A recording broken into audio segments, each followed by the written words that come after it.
It's been more than a week since a businessman from Mexico was convicted of illegally scheming to funnel more than $500,000 into San Diego campaigns.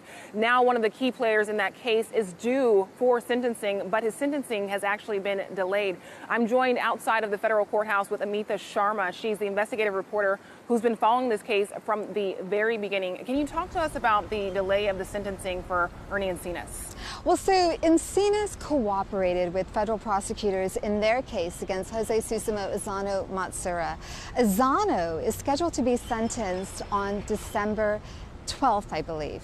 And so typically what happens is that the cooperators who might themselves be accused of wrongdoing get sentenced after the people whom they helped get convicted are sentenced. So as a result, Encinas is scheduled to be sentenced on January 9th. Now, regarding how Encinas helped Azano to funnel money into San Diego campaigns, you actually reviewed the campaign disclosure documents for Dumanis for 2011 and 2012. Can you tell me, what did you find?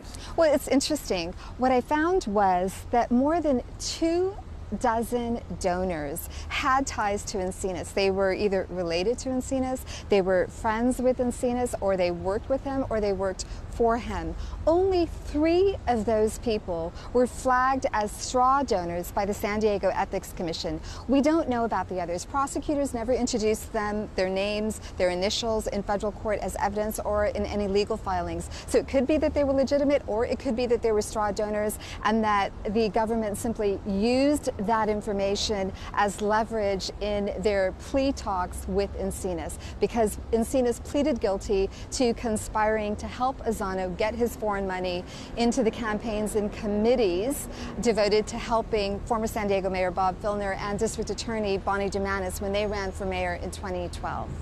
Is it possible that Encinas was actually reimbursing these donors with his own money? Unclear.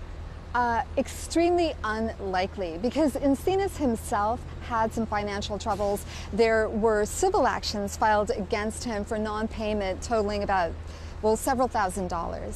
And it wasn't until 2011 when he started working for Azano and heading out his security detail that he started bringing in some money. In fact, he admitted to prosecutors that he received $10,000 in cash payments from Azano that were kept off the books. And in 2011, I believe he admitted that he did not report $147,000 in cash payments. And in 2012, he admitted to not reporting $75,000 in cash payments to the federal government. And Encinas was a former police detective with the San Diego Police Department.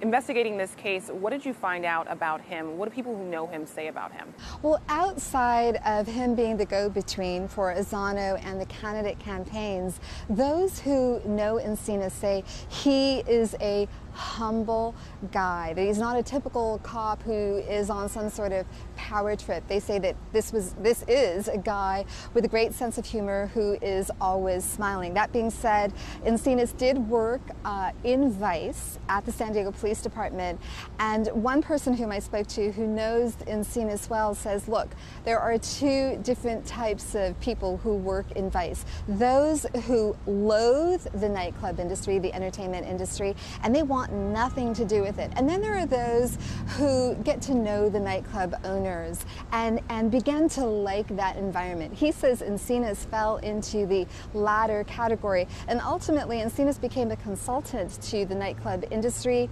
and federal prosecutors say the reason he got into handling contributions for the mayoral campaigns in 2012 was because he wanted to see former San Diego Police Chief Bill Lansdowne replaced by someone, and again, it would be a new mayor who would replace the police chief, but he wanted to see the former police chief replaced by someone who would be lenient on the entertainment industry, not so tough on the entertainment industry.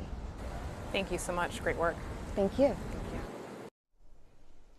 We'll continue to follow this campaign finance investigation on air and online at kpbs.com.